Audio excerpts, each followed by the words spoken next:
آپ یہ الزام عائد کر رہے ہیں بلکہ ان کے انڈورس کر رہے ہیں اپلیکیشن کو کہ جو کچھ بھی اپلیکیشن کا مدعا ہے آپ اس کے گواہ ہیں، تو آپ کے پاس کیا ثبوت ہے؟ کیونکہ جتنی میٹنگز ہوئی ہیں لندن پلاننگ میں ارشد شریف کو اور عمران خان کے قتل کے بارے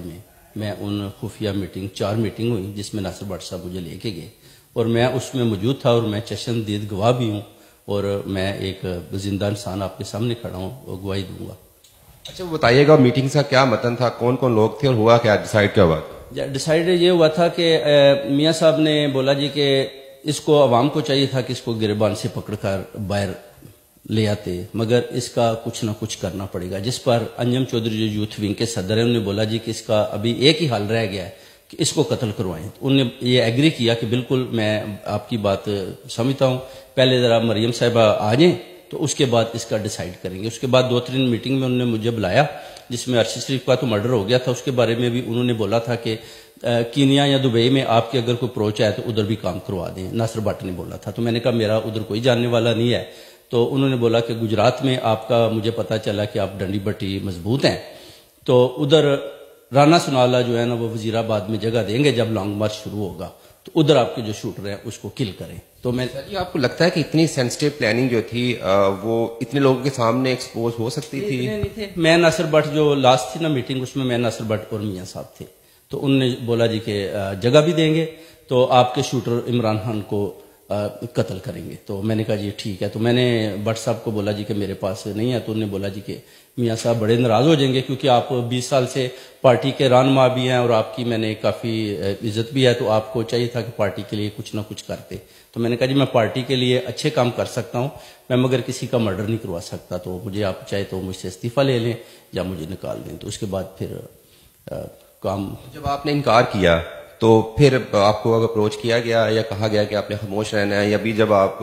ان کے خلاف جا رہے ہیں کورٹ پولیس اسٹیشن میں خلاف اس لیے جب ان کو میں نے دیکھا کہ یہ کھڑے ہوئے ہیں تو میں نے ان کا میڈیا پہ دیکھا، تو میں نے پھر ان کو اپروچ کیا کو میرے پاس ساری میٹنگز ہیں موجود ہیں، ملک صاحب کے میں گھر گیا، ان کو بتایا، یہ سوئے ہوئے تھے، ان کو بتایا تو یہ کہتے ہیں کہ آپ اندر آ جائیں۔ تو اس کے بعد انہوں نے جس کو بھی بتایا کہتے ہیں کہ میں اپروچ کرتا ہوں کہ خان صاحب کو۔ طارق بھائی مجھے یہ بتائیے گا کہ عمران خان نے کچھ لوگوں کے نام لیے اس حملے کے بعد، تو کیا ایسا تو نہیں ہے کہ آپ وہ انٹینشن ڈائیورٹ کرنے کے لیے یہ سارا کچھ کیا جا رہا ہے؟ کیونکہ عمران خان صاحب نے جو نام لیے تھے وہ کچھ اور لوگوں کے نام تھے۔ دیکھیں سب سے پہلے تو میں یہ کہوں گا کہ جو ہم نے پرچہ کٹوایا تھا وہ سرکمسٹینشل ایویڈنس پہ کٹوایا تھا، کافی دیر پولیس سے میٹنگ کے بعد انہوں نے 12 ہمارا پرچہ کاٹ لیا تھا، مگر پولیس والے نے مجھے کہا تھا کہ اگر کوئی ہمیں ڈائریکٹ ایویڈنس مل جائے تو اس پر ہم بہت اچھا ایکشن لے سکتے ہیں۔ الحمدللہ ہمارے شیم شاہ صاحب جو ہیں انہوں نے جب ٹی وی پہ مجھے دیکھا، انہوں نے مجھ سے رابطہ کیا اور انہوں نے مجھے بہت کچھ بتایا کہ ایگزیکٹلی پلاننگ کیسے ہوئی، تو میں نے ان سے ریکویسٹ کی، میں نے کہا دیکھیں آپ پاکستان کی خاطر باہر نکلیں اور آ کر پولیس کو بتائیں۔ کل ہم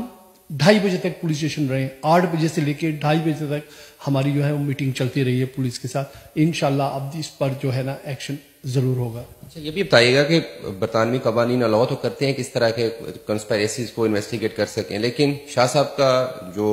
بیان ہے یا باقی ایویڈنس ہیں آپ کے نزدیک کتنے مضبوط ہیں کس کیس کو آگے بڑھانے کے لیے؟ دیکھیں قانون یہ کہتا ہے کہ جب آپ کے پاس کوئی ڈائریکٹ ایویڈنس ہونا تو اس پر ایکشن ضرور ہوتا ہے، اور ہم بڑے پر امید ہیں کہ میاں محمد نواز شریف جو ہے نا ان کی ایویڈنس پر اریسٹ ضرور ہوں گے، اور دوسرے جو کنسپیریٹرز ہیں ان کو بھی اریسٹ کیا جائے گا، پولیس ان کو بھی انویسٹیگیٹ کرے گی، اور انشاءاللہ ہم بڑے آپٹیمسٹک ہیں کیونکہ یہ UK ہے، پاکستان تو ہے نہیں ہے جہاں پر آپ اپنا پولیٹیکل انٹرفیئرنس کر کے اپنے آپ کو بچا لیں، یہاں تو ہر بندے کو قانون کے آگے کھڑا ہونا پڑتا ہے۔ جی بہت شکریہ، آپ نے گفتگو سنی۔ شاہ صاحب نے الزام عائد کیا ہے کہ جب میٹنگز ہوئی تھی عمران خان کو ایلیمنیٹ کرنے کے لیے اور ارشد شریف کو، تو وہ اس کا حصہ تھے، مسلم لیگ نون کی سینئر قیادت کی طرف سے ان سے یہ ڈیمانڈ کی گئی تھی کہ اس ٹاسک کو مکمل کرنے کے لیے ان کی ہیلپ کی جائے، لیکن انہوں نے انکار کیا اور یہ سمجھا کہ ملک کے لیے نقصان ہے، اسی لیے آج وہ پارٹی کو چھوڑ کر طارق صاحب کے ساتھ کھڑے ہیں تاکہ اس کیس کے جو منصوبہ ساز ہیں ان کے خلاف کارروائی کامیاب بنائی جا سکے۔ جی